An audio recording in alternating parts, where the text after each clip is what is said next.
الحمد لله رب العالمين والصلاة والسلام على سيد الأنبياء والمرسلين أما بعد فأعوذ بالله من الشيطان الرجيم بسم اللہ الرحمن الرحیم۔ ناظرین کرام، ہم حاضر ہوئے ہیں سلسلہ تفسیر قرآن لے کر۔ امید ہے کہ آپ بخیر و عافیت سے ہوں گے۔ اللہ تعالی ہم سب کو اپنے حفظ و امان میں رکھے۔ میرے دوستوں، آج ہم سنیں گے سورہ بقرہ کی آیت نمبر 44۔ آئیے سنتے ہیں کہ اللہ تبارک و تعالی نے اس آیت مبارکہ میں کیا ارشاد فرمایا ہے۔ بسم اللہ الرحمن الرحیم۔ اللہ کے نام سے شروع جو نہایت مہربان رحمت والا ہے۔ اتعمرون الناس بالبر وتنسون انفسکم وانتم تتلون الكتاب فلا تعقلون۔ ترجمہ: کیا تم لوگوں کو بھلائی کا حکم دیتے ہو اور اپنے آپ کو بھولتے ہو، حالانکہ تم کتاب پڑھتے ہو؟ تو کیا تمہیں عقل نہیں ہے؟ اتأمرون الناس بالبر، کیا تم لوگوں کو نیکی کا حکم دیتے ہو، بھلائی کا حکم دیتے ہو، اچھائی کا حکم دیتے ہو؟ یہ آیت مبارکہ ناظرین کرام ان یہودی علماء کے بارے میں نازل ہوئی جن سے ان کے مسلمان رشتہ داروں نے دین اسلام کے متعلق دریافت کیا، تو انہوں نے کہا کہ تم اس دین پر قائم رہو۔ محمد صلی اللہ تعالی علیہ وآلہ وسلم کا دین حق اور کلام سچا ہے۔ یا ان یہودیوں کے حق میں نازل ہوئی جنہوں نے مشرکین عرب کو حضور سید عالم صلی اللہ تعالی علیہ وآلہ وسلم کے مبعوث ہونے کی خبر دی تھی اور حضور پر نور صلی اللہ تعالی علیہ وآلہ وسلم کی پیروی کرنے کی ہدایت کی تھی۔ پھر جب نبی کریم صلی اللہ تعالی علیہ وآلہ وسلم مبعوث ہوئے، دنیا میں آئے، کائنات کو وجود بخشا، تو یہ ہدایت کرنے والے حسد سے خود کافر ہو گئے۔ تو انہیں فرمایا گیا کہ لوگوں کو نیکی کا حکم دیتے ہو اور خود کو بھلا دیتے ہو۔ یاد رہے کہ اس آیت کا شان نزول خاص ہونے کے باوجود حکم عام ہے اور ہر نیکی کا حکم دینے والے کے لیے اس میں تازیانہ عبرت ہے۔ فرمایا کہ قول و فعل کے تضاد کا نقصان کیا ہے۔ یہ ایک بات ذہن نشین رکھے میرے ناظرین کرام، معمولی فساد اس وقت بہت بڑے فتنے اور تباہی کی شکل اختیار کر لیتا ہے جب اس کا ارتکاب کرنے والے خود وہ لوگ ہوں جو دوسروں کو تو بھلائی کا حکم دیتے ہوں، لیکن ان کے عمل سے پردہ اٹھے تو معلوم ہو کہ گناہوں کے سب سے بڑے مریض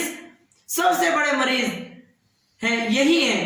انہیں یاد رکھنا چاہیے کہ قول و فعل کا تضاد اور خلوت و جلوت کا فرق ہو جائے تو لوگ زندگی بھر اسے منہ نہیں لگاتے، لوگوں کی وجہ سے برا کام کرنا چھوڑ دیتے ہیں لیکن میری وجہ سے برائی نہ چھوڑتے تھے۔ آج میں تمہیں اپنے ثواب سے محروم کرنے کے ساتھ ساتھ اپنے عذاب کا مزہ بھی چکھاؤں گا۔ ناظرین کرام، کیا بتایا؟ اتأمرون الناس بالبر، کیا تم لوگوں کو نیکی کا حکم دیتے ہو؟ یہ آیت مبارکہ ان یہودی علماء کے بارے میں نازل ہوئی جن سے ان کے مسلمان رشتہ داروں نے دین اسلام کے متعلق دریافت کیا، تو انہوں نے کہا کہ تم اس دین پر قائم رہو۔ محمد صلی اللہ تعالی علیہ وآلہ وسلم کا دین حق اور کلام سچا ہے۔ یہ ان یہودیوں کے حق میں نازل ہوئی جنہوں نے مشرکین عرب کو حضور اقدس صلی اللہ تعالی علیہ وآلہ وسلم کے مبعوث ہونے کی خبر دی، دنیا میں کائنات کو وجود بخشنے کی خبر دی اور حضور پر نور صلی اللہ تعالی علیہ وآلہ وسلم کی پیروی کرنے کی ہدایت کی تھی۔ پھر جب ناظرین کرام حضور علیہ السلام مبعوث ہوئے، اس کائنات کو وجود بخشا، آپ نے اس کائنات کے اندر آ گئے، تو ہدایت کرنے والے حسد سے خود کافر ہو گئے۔ انہیں فرمایا گیا کہ تم لوگوں کو نیکی کا حکم دیتے ہو، بھلائی کا حکم دیتے ہو اور اپنے آپ کو بھول جاتے ہو۔ تو اس لیے یہ کہا گیا کہ تم لوگوں کو نیکی کا حکم دیتے ہو، بھلائی کا حکم دیتے ہو، اور تم کتاب بھی پڑھتے ہو، کیا تمہیں عقل نہیں ہے؟ اپنے آپ کو بھول جاتے ہو۔ یہ ان یہودی علماء کے بارے میں ہے۔ فرمایا کہ یہاں ایک بات ذہن نشین رہے کہ ناظرین کرام، معمولی فساد یعنی قول و فعل کے تضاد کا نقصان کیا ہوتا ہے کہ معمولی فساد اس وقت بڑے فتنے اور تباہی کی شکل اختیار کر لیتا ہے جب اس کا ارتکاب کرنے والے خود وہ لوگ ہوں جو دوسروں کو تو بھلائی کا حکم دیتے ہیں، اچھائی کا حکم دیتے ہیں، نیکی کا حکم دیتے ہیں، لیکن جب ان کے عمل سے پردہ اٹھایا جائے تو معلوم ہوتا ہے کہ سب سے بڑے گناہگار اور سب سے بڑے مریض یہی ہیں۔ انہیں یاد رکھنا چاہیے کہ قول و فعل کا تضاد، خلوت و جلوت کا فرق دنیا و آخرت دونوں کے بہت نقصان دہ ہے، بہت نقصان ہے۔ دنیا میں تو یہ اس قدر نقصان دہ ہوتا ہے کہ ایک مرتبہ کسی کے متعلق یہ تضاد ہو جائے تو لوگ زندگی بھر اسے منہ لگانا پسند نہیں کرتے، بلکہ ایسوں کے عمل کو دیکھ کر نہ جانے کتنے لوگ ہمیشہ کے لیے دین ہی سے متنفر ہو جاتے ہیں، اور آخرت میں اس کا نقصان کتنا زیادہ ہے اس کا اندازہ اس روایت اور حکایت سے خود ہی لگائیے کہ حضرت عدی بن حاتم رضی اللہ تعالیٰ عنہ سے روایت ہے، حضور پر نور صلی اللہ تعالیٰ علیہ وآلہ وسلم نے ارشاد فرمایا، قیامت کے دن کچھ لوگوں کو جنت کی طرف لے جانے کا حکم ہوگا، یہاں تک کہ جب وہ جنت کے قریب پہنچ کر اس کی خوشبو سونگیں گے، اس کے محلات اور اس میں اہل جنت کے لیے اللہ تعالیٰ کی تیار کردہ نعمتیں دیکھ لیں گے تو ندا آئے گی کہ انہیں جنت سے لوٹا دو، جنت سے دور کر دو، نکالو ان کو یہاں سے، کیونکہ ان کا جنت میں کوئی حصہ نہیں ہے۔ یہ ندا سن کر وہ ایسی حسرت کے ساتھ لوٹیں گے کہ اس جیسی حسرت کے ساتھ ان سے پہلے لوگ نہ لوٹے ہوں گے، اور پھر وہ عرض کریں گے، یا رب اگر تو اپنا ثواب اور اپنے اولیاء کے لیے تیار کردہ نعمتیں دکھانے سے پہلے ہی ہمیں جہنم میں داخل کر دیتا تو یہ ہم پر زیادہ آسان ہوتا۔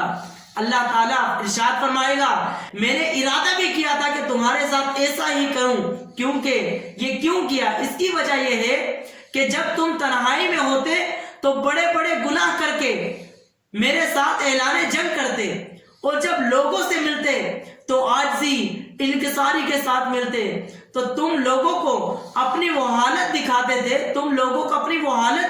تھے جو تمہارے دلوں میں میرے لیے نہیں ہوتی تھی۔ تم لوگوں سے ڈرتے اور مجھ سے نہیں ڈرتے تھے، تم لوگوں کی عزت کرتے، میری عزت نہیں کرتے تھے، تم لوگوں کی وجہ سے برا کام کرنا چھوڑ دیتے لیکن میری وجہ سے نہ چھوڑتے تھے۔ اپنے ثواب سے محروم کرنے کے ساتھ ساتھ اپنے عذاب کا مزہ بھی چکھاؤں گا۔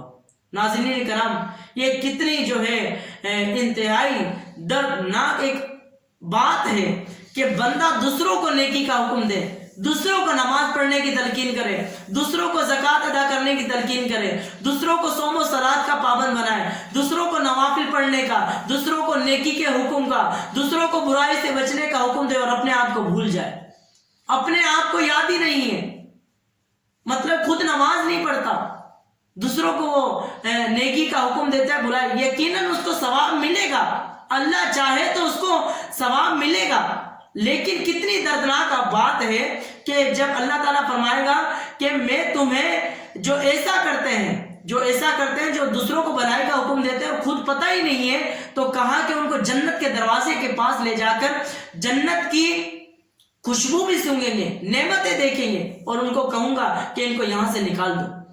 کتنی بڑی حسرت ہے۔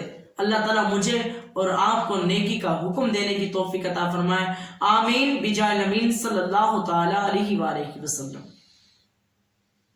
برائے مہربانی اس ویڈیو کو لائک کر دیں، چینل کو سبسکرائب کر کے بیل آئیکن دبا دیں تاکہ آپ کو آنے والی ویڈیو کی نوٹیفیکیشن ملتی رہے۔ جزاک اللہ خیرہ، اللہ آپ کو درس دیکھنے کا اجر عطا فرمائے، آمین۔